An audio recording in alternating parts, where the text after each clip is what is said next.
मित्रों नमः संस्कृताय मिथिलेश हरदेनिया के साथ आप जुड़ रहे हैं संस्कृत के नई क्लास में। संस्कृत में मित्रों अभी तक आपने शब्द रूप पढ़े। शब्द रूप में आपने राम के, बालक के, हरि के, कवि के और ऐसे बहुत से रूप आपने पढ़े हैं, लता के, सीता के, गीता के, और आपको चुटकियों में याद हो गए हैं। पूरे रूप आपको याद हो गए हैं। नदी के हों या वो किसी के भी रूप हों, आपको 500 शब्दों के रूप याद हो चुके हैं। और 500 शब्दों के रूप के अलावा अब आपको इससे बेहतर और क्या चाहिए, इससे सरल तरीका और क्या चाहिए। मित्रों आप बराबर जुड़े रहिए, पढ़ते रहिए। बस मैं थोड़ा सा यहाँ आपको अब रूप से थोड़ा सा हटाऊंगा।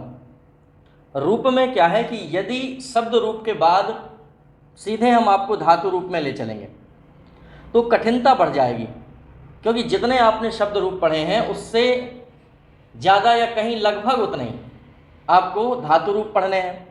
तो फिर एकदम आप असहज महसूस करेंगे, आपको ये लगेगा कि अब कठिनता हो रही है। इसलिए मेरा ऐसा मानना है कि शब्द रूप के बाद सीधे धातु रूप नहीं पढ़ाना चाहिए।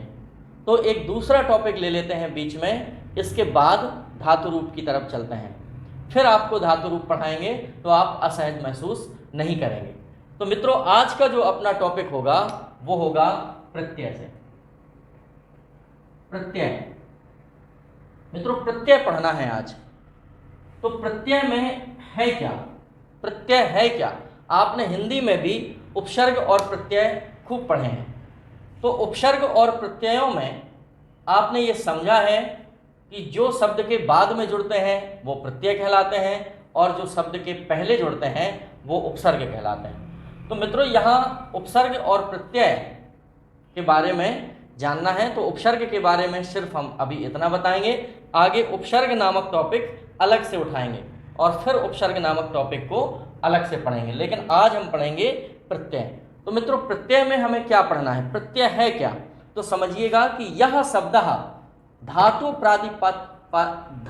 प्रातिपदिकस् व अन्ते संयुज्य विशेषार्थस्य बोधम कारयति सः प्रत्यय। मतलब यह शब्द मतलब जो शब्द धातु प्रातिपदिकस्य, धातु और प्रातिपदिक शब्दों के अंत में, वह मीन्स होता है अथवा। यहाँ मित्रों लिखा ना धातु प्रातिपदिकस्य व अन्ते। तो धातु या प्रातिपदिक के अंत में संयुज्य, संयुज्य मतलब सम प्लस युज, समान रूप से जुड़ते हैं। युज शब्द से योग शब्द बना है, युज धातु है और युज धातु से योग शब्द बना है। तो युज में जब सम प्रत्यय जुड़ेगा तो संयुज्य बन जाता है। सम प्लस युज प्लस ल्यप, इस तरह से संयोज्य शब्द बन जाता है। तो समान रूप से जुड़कर विशेषार्थस्य बोधम कारयति, विशेष अर्थ का बोध कराते हैं, उन्हें प्रत्यय कहते हैं। मतलब सीधी सरल भाषा में यदि हिंदी में समझें तो ऐसे शब्द जो किसी धातु के या प्रातिपदिक शब्द के अंत में जुड़कर विशेष अर्थ का बोध कराते हैं, उन्हें हम प्रत्यय कहते हैं। यथा मोहना पाठम पठति, जैसे मोहन पाठ पढ़ता है। समझिएगा, मोहना पाठम पठति। अब इसमें आपको यह बताना है कि इसमें किस शब्द में विभक्ति है, किस शब्द में प्रत्यय है, कौन सी विभक्ति है, कौन संज्ञा पद है, कौन क्रियापद है। तो मित्रों आप समझ रहे हैं कि मोहना, मोहना नहीं होता मित्रों, मोहनः पाठम पठति। तो मोहन चूंकि पाठ पढ़ रहा है तो करता है। अब पाठम पठति, मोहन क्या पढ़ता है, पाठ को पढ़ता है। तो पाठ कर्म है और पढ़ना क्रिया है। लेकिन पठ धातु में ती लगा है, पठति। तो कहीं ना कहीं पठ धातु में ती लगा है तो यहाँ कोई ना कोई प्रत्यय लगा होगा। ती, तीतः अंति सीथा था। तो ती जो है वो एक प्रत्यय के रूप में कार्य कर रहा है और धातु रूप बना रहा है। पाठ जो कर्म है द्वितीय विभक्ति में प्रयोग किया गया है, कह कम। पाठ पाठम, तो यहाँ पाठम लिखा है तो द्वितीय विभक्ति है। मोहन करता है और कर्तरी प्रथमा, अभी हम विभक्ति पढ़ाएंगे आपको, तो कर्तरी प्रथमा, कर्ता में हमेशा प्रथमा विभक्ति होती है, इसलिए प्रथमा विभक्ति है। जैसे आप रामः, मोहनः, मिथिलेशः, सुरेशः, श्यामः, तो जो कर्ता होता है वहाँ प्रथमा विभक्ति होती है। तो मोहनः इसीलिए प्रथमा विभक्ति में है, ये द्वितीय विभक्ति में है, और तीतहांति, ये ती जो है इसमें प्रत्यय लगा है पठ धातु में, तो इस तरह से मोहनः पाठम पठति बन जाएगा, मोहन पाठ पढ़ता है, ये इसका अर्थ होगा। अब मित्रों यहाँ देखें तो प्रत्यय पंचधा भवति, प्रत्ययार पंचधा भवति, मतलब प्रत्यय के 5 भेद होते हैं, 5 प्रकार से होता है प्रत्यय।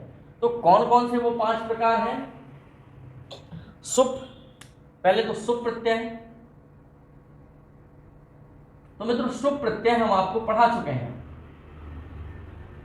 सुप प्रत्यय कहाँ पढ़ा चुके हैं, कब पढ़ाए हैं? तो ध्यान रखिएगा कि जिस दिन शब्द रूप प्रारंभ किए थे, तो शब्द रूप के पहले जब राम का रूप सिखाया था आपको, बालक का रूप सिखाया था, उसके ठीक पहले सु, औ, जस, अम और सस, इस तरह से आपको एक सारणी बताई थी। 7 विभक्तियों में और 3 वचनों में 21 शब्द थे वो, क्योंकि 7 विभक्ति और 3 वचन, तो 7 7 7, 7 दूनी 14 और 7 ती 21। तो सुप प्रत्यय हम आपको बता चुके हैं, सुप प्रत्ययों की संख्या 21 होती है। और कैसे 21 हो गई? 7 विभक्तियों में होते हैं और 3 वचनों में होते हैं, तो 7 गुणे 3 बराबर 21 हो जाते हैं। तो ये पढ़ चुके हैं अपन सुप प्रत्यय, वही सु और जस, यही 21 शब्द आपको सु आदि पढ़ना है। सुप के बाद होता है तिंग, मित्रों तिंग प्रत्यय। अच्छा, यहाँ ये ध्यान दीजिएगा कि जो सुप प्रत्यय से बना शब्द है उन्हें हम सुबंत कहते हैं, शुभंत। उन्हें शुभंत क्यों कहते हैं? क्योंकि सुबंत शब्द में 2 शब्द हैं, शुभ प्लस अंत, सुप प्लस अंत, पा में हलंत है और अंत लगा हुआ है बाद में, तो पा का परिवर्तन बा में हो जाएगा। अब मित्रों पा का परिवर्तन बा में कहाँ से होगा, कैसे होगा? तो आपने जसत्व संधि पढ़ी होगी। जसत्व संधि या झलान जस झसी के अनुसार प्रथम वर्ण का परिवर्तन उसी वर्ग के तीसरे वर्ण में हो जाता है, और जब उसी वर्ग के तीसरे वर्ण में परिवर्तन हो जाता है तो वहाँ पा का परिवर्तन बा में हो जाएगा, पा फा बा, तो सुप प्लस अंत शुभंत बन जाता है। तो जिन शब्दों में सुप प्रत्यय लगा हो या सुप प्रत्यय जिस शब्द के अंत में हो उसे सुबंत कहते हैं। जैसे रामः है, रामः, तो ये सुबंत पद है। शुभंत पद क्यों है ये? क्योंकि राम में शुभ प्रत्यय लगा है, राम प्लस सु मिलकर रामः बनता है, सु औ जस, और राम प्लस औ मिलकर रामो बनता है, और राम प्लस जस मिलकर रामाह बनता है। तो जो राम में सुप्रत्यय लगा है वो क्या है? सुप्रत्यय है, और जिस शब्द के अंत में सुप्रत्यय लगा हो वो शुभंत है। क्लियर है? अब आ जाए आप तिंग प्रत्यय में। ये पहला हो गया, ये पढ़ चुके हैं अपन। दूसरा है तिंग प्रत्यय। जिस प्रकार सुप प्रत्यय से शब्द रूप बनते हैं उसी प्रकार से तिंग प्रत्यय से धातु रूप बनते हैं। ध्यान रखिएगा, धातु रूप तीता अंति, सीथा था, आमी आवह आमा। तो तीता अंति सीथा था, ये जो आपने पढ़े हैं, अभी हम भी पढ़ाएंगे यहाँ, लेकिन तिंग को प्रॉपर हम कब पढ़ाएंगे? जब आपको धातु रूप पढ़ाएंगे। जैसे सुप को कहाँ पढ़ाया?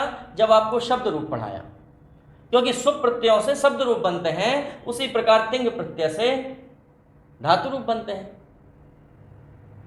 जो सुप प्रत्यय जिन शब्दों के अंत में होता है उन शब्दों को हम सुबंत कहते हैं, और तिंग प्रत्ययों से बने शब्द को तिंगंत कहते हैं।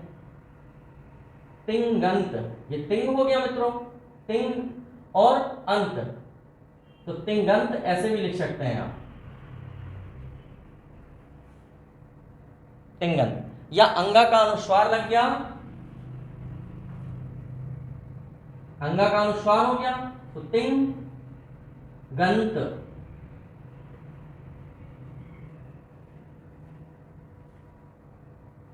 तो शुभंत और तिंगंत, इस तरह से आप पढ़ सकते हैं। या तिंग हंगा हो गया मित्रों, यहां आ आना है जिसलिए पूरा हो जाएगा, तो सीधे इस तरह से लिख सकते हैं। या इसके ऊपर बिंदी लगा के सीधे ता लिख सकते हैं। मतलब कई प्रकार से आप लिख सकते हैं तिंगंत। तो जिन शब्दों के अंत में तिंग प्रत्यय लगा उन्हें तिंगंत कहते हैं। जैसे पठती है, पठ धातु है, पठ धातु में ती प्रत्यय लगा है, तो ती कौन सा प्रत्यय है? तिंग प्रत्यय। तो जो पठती शब्द होगा वो तिंगंत होगा, क्योंकि तिंग प्लस अंत है ये, तिंग प्लस अंत। बात संख्या की आती है, यहां 21 है तो यहां 18 हो जाती है। यह संख्या 18 कैसे होती है मित्रों, यह भी ध्यान रखिएगा। जब धातु रूप चलते हैं तो धातु रूप में दो प्रकार से धातु रूप याद करने हैं अपन को, एक आत्मनेपदी के और एक परस्मैपदी। आत्मनेपदी और परस्मैपदी। तो आत्मनेपदी में 9 प्रत्यय होते हैं। क्यों? क्योंकि वो तीनों वचनों में चलते हैं और तीनों पुरुषों में चलते हैं। तीनों पुरुष और तीनों वचन, तो 1 लाइन, 2 लाइन और 3 लाइन, इस तरह से सारणी बनती है। तो तीनों पुरुषों में और तीनों वचनों में 1 2 3 4 5 6 7 8 9, इस तरह से ये जो शब्द होते हैं, इतने ही शब्द बनते हैं आत्मनेपदी के और इतने ही बनते हैं परस्मैपदी के। तो मित्रों 9 शब्द ये और 9 शब्द ये, तो बराबर 18 हो जाते हैं ये, इसलिए इनकी संख्या 18 हो जाती है। तो तिंग प्रत्ययों की संख्या 18 होती है और शुभ प्रत्यय की संख्या 21 होती है। स्पष्ट हो गया होगा आपको। अब यहां कुछ होते हैं स्त्री प्रत्यय।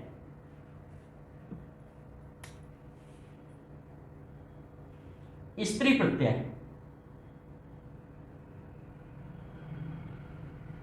तो पुल्लिंग शब्दों को स्त्रीलिंग में बनाने के लिए जो प्रत्यय लगाए जाते हैं उन्हें स्त्री प्रत्यय कहते हैं। जैसे नर है और नर में कोई प्रत्यय आकर, इंगीन प्रत्यय होता है वहां, अगर नर के साथ कोई प्रत्यय आकर और इसको नारी बना दे, नर शब्द से नारी बना दे, तो ये जो भी प्रत्यय होगा ये स्त्री प्रत्यय कहलाएगा। मतलब पुल्लिंग शब्द से स्त्रीलिंग बनाने वाले प्रत्ययों को स्त्री प्रत्यय कहते हैं। मित्रों टाप, डाप, चाप, इंगीस, इंगीप, इंगीन और इंगे, इतने पढ़ना है अपन को। लेकिन हालांकि वर्ग 3 के सिलेबस में इतना नहीं है, लेकिन फिर भी थोड़ा थोड़ा सा सातों समझ लेंगे, 6 या 7 पढ़ लेंगे, क्योंकि ज़्यादा पढ़ने में दिक्कत नहीं है, कम पढ़ने में दिक्कत है। कम और अधूरा ज्ञान जहरीला होता है, ज़्यादा ज्ञान नुकसान नहीं करता है। तो स्त्री प्रत्यय समझ गया, टाप, डाप, चाप, इंगीस, इंगीन, इंगीप और इंगे, पढ़ेंगे आगे अभी। अब कित प्रत्यय और तद्धित प्रत्यय। मित्रों यहां कित प्रत्यय और तद्धित प्रत्यय, तो कृत प्रत्यय क्रियाओं में लगाए जाते हैं और तद्धित प्रत्यय संज्ञा, सर्वनाम, विशेषण आदि में लगते हैं। ये देख रहे हैं आप। तो कृत ये क्रिया में लगता है और ये तद्धित प्रत्यय संज्ञा, सर्वनाम, विशेषण आदि में, इनमें लगता है। तो मित्रों संस्कृत में प्रत्यय के 5 भेद होते हैं। हिंदी में केवल ये 2 ही होते हैं, कित प्रत्यय और तद्धित प्रत्यय। लेकिन संस्कृत में 3 प्रत्यय ये और बढ़ जाते हैं, सुप, तिंग और स्त्री। तो सुप से शब्द रूप चलते हैं, तिंग से धातु रूप चलते हैं और स्त्री प्रत्यय पुल्लिंग शब्दों को स्त्रीलिंग बनाने में प्रयोग किया जाता है। तो इस प्रकार से प्रत्यय के 5 भेद हुए। तो सुप प्रत्यय आप पढ़ चुके हैं, तिंग प्रत्यय आपको धातु रूप के साथ पढ़ाए जाएंगे, स्त्री प्रत्यय इसी क्रम में होंगे। तो इसी क्रम में सबसे पहले कित प्रत्यय में अपन आएंगे कि कृत प्रत्यय में किन किन प्रत्ययों को पढ़ना है। कित प्रत्यय में ये प्रत्यय संज्ञा, सर्वनाम, विशेषणादि निष्पादनाएं धातुभ्या विधीयन्ते ते कृत प्रत्यया कथ्यन्ते। मित्रों ये मैं अपने नोट्स से ही आपको पढ़ा रहा हूँ। जो मार्तंड नाम का नोट्स है, मेरी खुद की पुस्तक है, इसी से मैं आपको पढ़ा रहा हूँ, इसी क्रम से पढ़ा रहा हूँ। तो इसमें जो परिभाषा मैंने लिखी हुई है ये कम से कम 10-20 किताबों का निचोड़ है इसमें। इसी प्रकार का नोट्स आप घर में बना रहे होंगे, मुझे ऐसी आशा है आपसे, बल्कि पूर्ण विश्वास है। जो आपके कमेंट मुझे मिले उन कमेंट से मुझे लगता है कि आप निरंतर जुड़े हैं, आप पढ़ रहे हैं, इसलिए मुझे थोड़ा सा विश्वास आप पर अब होने लगा है। तो इसमें लिखा हुआ है कि कृत प्रत्यय कहलाते कौन है। तो ये प्रत्यय संज्ञा, सर्वनाम, विशेषणादि निष्पादनाएं, जो शब्द संज्ञा, सर्वनाम, विशेषणादि के निष्पादन के लिए धातुभ्या विधीयन्ते धातुओं में लगाए जाते हैं, ते कृत प्रत्यय कथ्यन्ते, उन्हें कृत प्रत्यय कहते हैं। अब कृत प्रत्यय में पढ़ना कौन कौन से हैं अपन को? तो तव्यत पढ़ना है, अनियर पढ़ना है, सत्री पढ़ना है, सानच पढ़ना है, कित पढ़ना है, कितवतु पढ़ना है, कित्वा पढ़ना है, ल्यप, तुमुन, इतने प्रत्यय पढ़ना है। तो इसमें सबसे पहले हम उठाएंगे अपना तव्यत प्रत्यय। तो एक एक प्रत्यय को समझेंगे। तो पहले कित प्रत्यय को पढ़ेंगे, कित प्रत्यय के बाद तद्धित प्रत्यय को पढ़ेंगे और तद्धित प्रत्यय के बाद स्त्री प्रत्यय को पढ़ेंगे।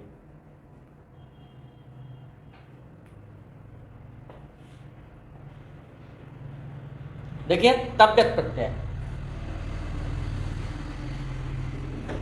तव्यत। अब तव्यत प्रत्यय में आपको यह समझना है कि तव्य में कौन सा शब्द शेष रह जाएगा, क्योंकि हिंदी और संस्कृत के प्रत्यय में मित्रों बहुत अंतर है, थोड़ा बहुत नहीं, बहुत अंतर है। क्योंकि यदि हिंदी में आप प्रत्यय जोड़ते हैं तो हिंदी में प्रत्यय डायरेक्ट जुड़ता है, सीधे उसका उच्चारण होता है अंत में, लेकिन संस्कृत में ऐसा नहीं है।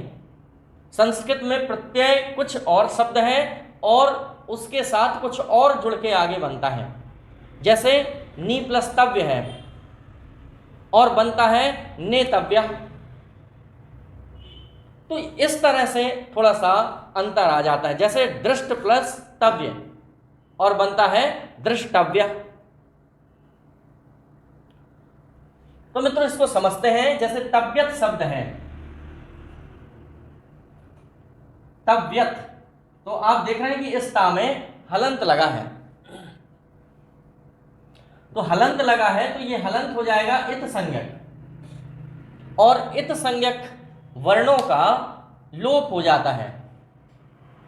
तस्य लोपा एक सूत्र होता है, तो तस्य लोपा सूत्र से इसका लोप हो जाएगा, इसको भूल जाएंगे तो तव्य शेष बचता है। तव्य, तो तव्य की तुक चलती है, तव्य या तव्य। ध्यान रखिएगा ता और टा में विशेष अर्थ परिवर्तित नहीं होता है। अंग्रेजी में टी से टा बन जाता है और टी से ता बन जाता है। संस्कृत में भी दृष्टव्य, बल्कि दृष्ट प्लस तव्य और बनता है दृष्टव्य। तो ये ध्यान दीजिएगा आप कि यहां दृश्य धातु है, इस तरह से दृश्य धातु में तव्य या तव्यत प्रत्यय लगा है, दृश्य धातु है, दृश्य धातु में तव्यत प्रत्यय लगा है और शब्द बनता है दृष्टव्य।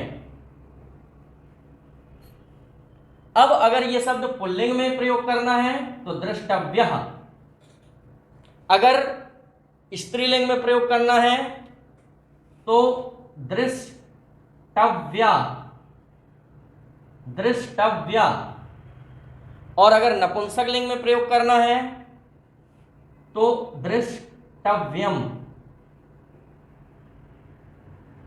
मतलब ये पुल्लिंग शब्द बना, ये स्त्रीलिंग शब्द बना और ये नपुंसक लिंग शब्द बना।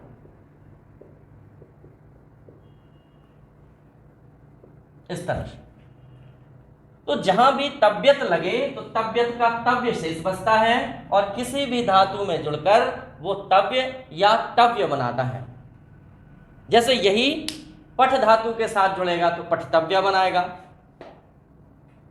स्त्रीलिंग और पुल्लिंग का प्रयोग कैसे होता है? जैसे मया सूर्या द्रष्टव्या, मया माने मेरे द्वारा,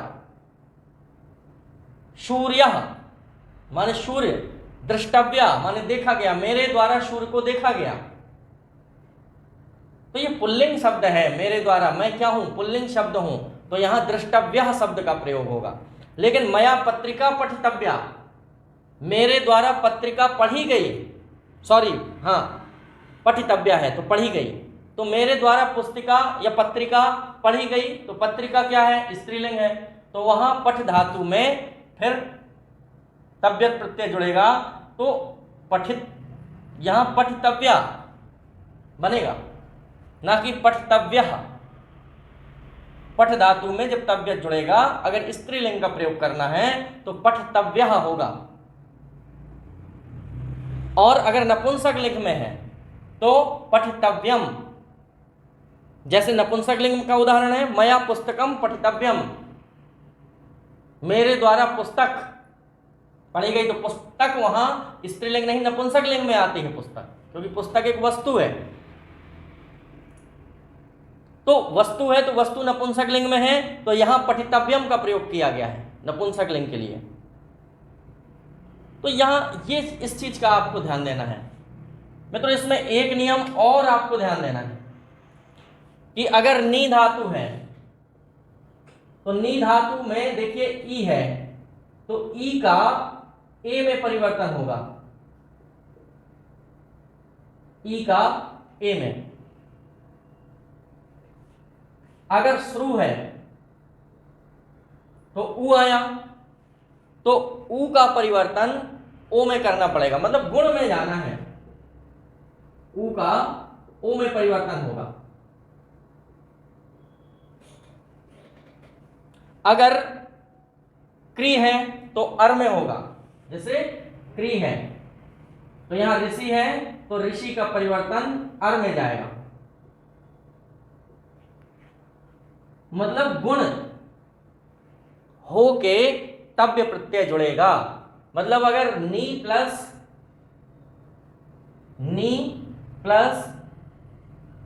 तव्यत,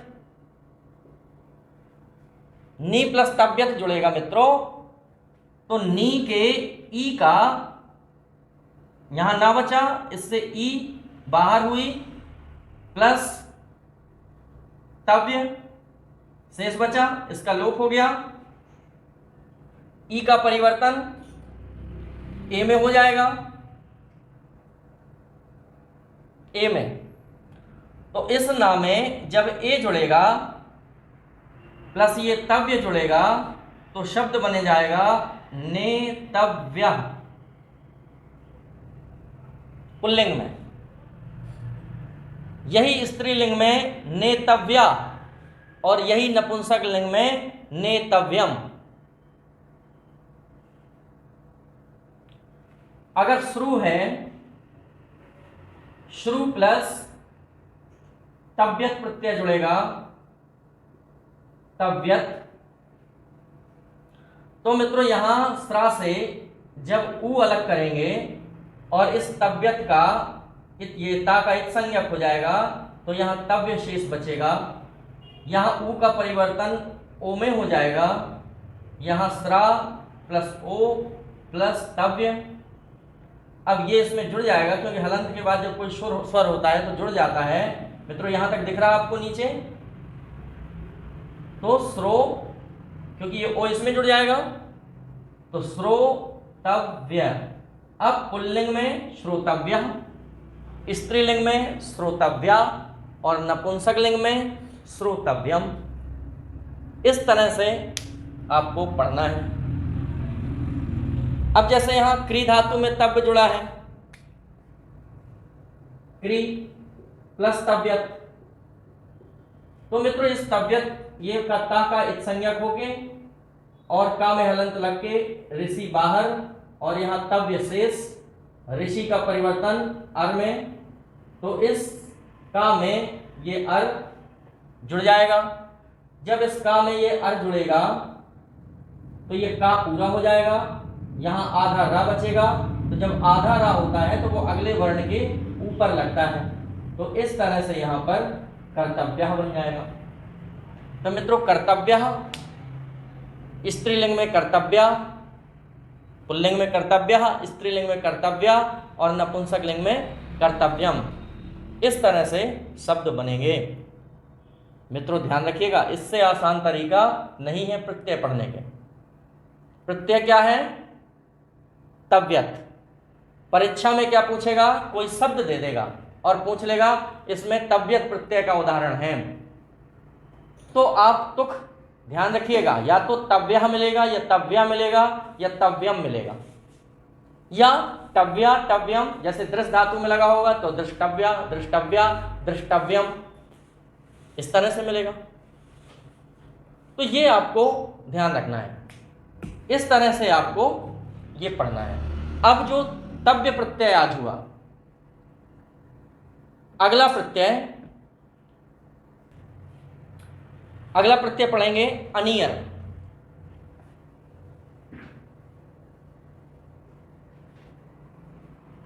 अनियर प्रत्यय, मित्रों तव्यत समझ गए होंगे आप। अब अनियर देखें, अनियर प्रत्यय। मित्रों अनियर में आप देख रहे हैं कि रा इत संज्ञक वर्ण, तो इत संज्ञक वर्ण का लोप हो जाएगा, और जब इसका लोप हो जाएगा तो अनीय शेष बचेगा। अनीय मतलब जहां भी अनियर प्रत्यय होगा वहां अनीय शेष बचेगा, और जब अनीय शेष बचेगा तो जो भी तुकांत होगी वो अनीय में आएगी। जैसे नी में अनियर जुड़ेगा तो नए नीय, इस तरह से शब्द बनेगा अनीय। अब नी से अनियर कैसे बन गया? तो ना का जो ई है उसका गुण होना है, और गुण होके फिर अयादि होना है।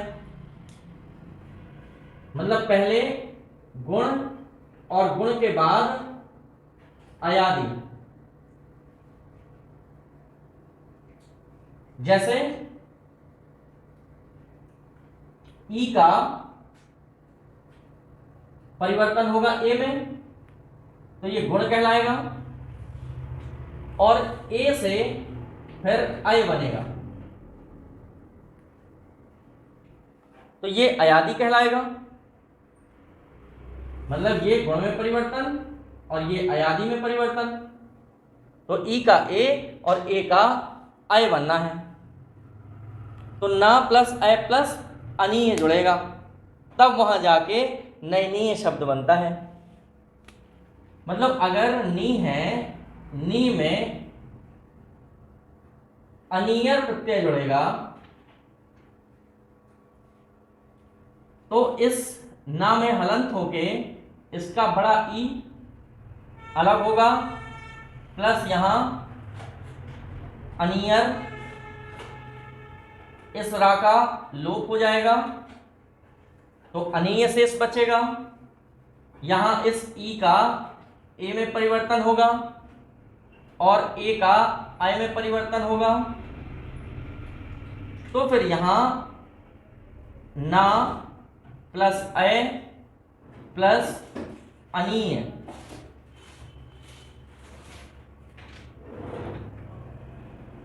अनीय बनेगा तो ये ना इस ना में जुड़ेगा, सो पूरा ना, ये आ इस या में जुड़ेगा, सो या बड़ी नी और या, शब्द बन गया नयनीय।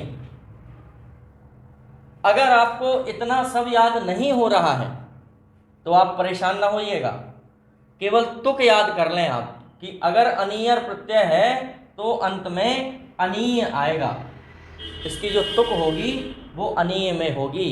जैसे इसमें गानीय, करणीय, वानीय इस तरह से बना है। मित्रों जैसे पठ प्लस अनीय है, पठ प्लस अनीय,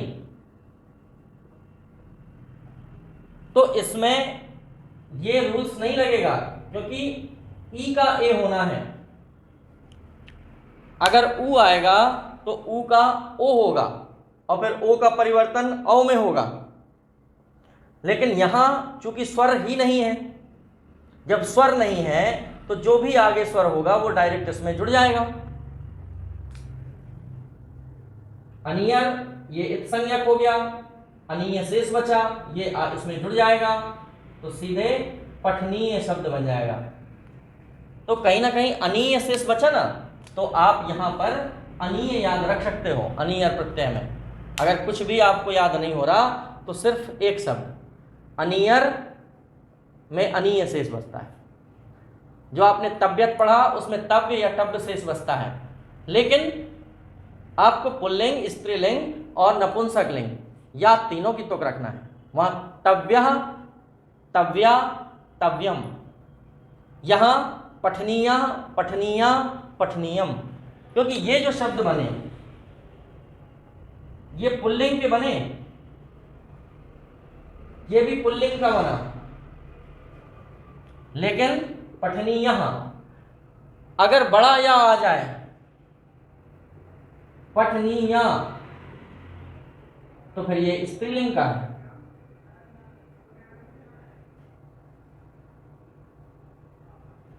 अगर पठनीयम, पठनीयम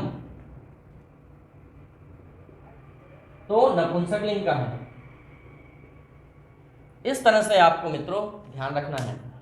भू में अगर अनी लगेगा तो मित्रों भू के ऊ का ओ में परिवर्तन होगा और ओ का परिवर्तन औ में होगा। भू है प्लस अनियर तो भा से हलंत होके ऊ अलग हो जाएगा और यहां अनियर रा रा इसका लोप हो जाएगा, केवल अनी शेष बचेगा। ऊ का परिवर्तन ओ में हो जाएगा, ओ का परिवर्तन औ में हो जाएगा, तो यहाँ भा प्लस औ प्लस अनीय, ये आ इसमें जुड़ जाएगा तो भा, ये आ इस वा में जुड़ जाएगा तो वा और बड़ी नी और या, शब्द बन जाएगा भवनीय। अगर ये कर देंगे तो पुल्लिंग में, अगर भवनीया कर देंगे तो स्त्रीलिंग में, और अगर भवनीयम कर देंगे तो नपुंसकलिंग में। लेकिन अगर आपको ये सब कुछ याद ना हो तो केवल अनीय की तुक देखिएगा, अनीय अनीय अनीय, बस यह या और अम, इस तरह से। बहुत सारे हैं ऐसे, लिख प्लस अनियर लेखनीय, दा प्लस अनियर दानीय, दानिया दानियम, इस तरह से आपसे बन जाएंगे। मित्रों आज इतना ही, कल पढ़ते हैं हम अगला प्रत्यय, और अगला प्रत्यय हम पढ़ेंगे सत्री, जो बहुत मोस्ट है। फिर सत्री के बाद सानच वगैरह, ये इस तरह से पढ़ते जाएंगे। मित्रों आज आपको कैसा लगा ये कमेंट बॉक्स पर जरूर बताइएगा, अपनी उपस्थिति कमेंट के माध्यम से जरूर हमें दीजिएगा। आज इतना ही मित्रों, मिलते हैं अगले वीडियो में, तब तक के लिए नमस्कार।